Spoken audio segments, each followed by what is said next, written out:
Sasa ndugu zangu, tunawaomba sana ndugu zetu, nyinyi Kenya ni majirani zetu, tunawaheshimu, tunafanya na nyie kazi, tunaomba sana. Lakini nimewaza sana usiku, nikasema kwani hawa wana shida gani? Mmoja ameuliza akasema, hivi nyinyi wa Tanzania sisi tunapiga kelele, tunasema, tunawatukana, mpo kimya, mna mpango gani? Mnataka kuturoga? Nikagundua lipo tatizo kubwa sana la afya ya akili katika taifa hili. Ni washauri bure, sio dhambi.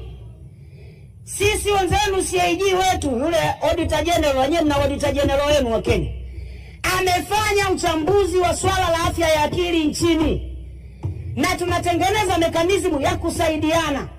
Kwa hiyo wakati mwingine unapomkuta mama mtu mzima, msomi aliyesoma sheria, anaondoka kwake, anapanda na nauli, bahati mbaya ukimwangalia uso wake hauna matumaini. Ukimwangalia uso ule, sijui ni mkologo umedunda, sijui ni alisahau kupaka poda, anakuja kutuchonganisha. Ile sio hali ya kawaida. Na walichokifanya askari wetu ni kumdhibiti, kwa sababu kishaona mtu akili yake haifanyi kazi vizuri, unamsaidia kumdhibiti.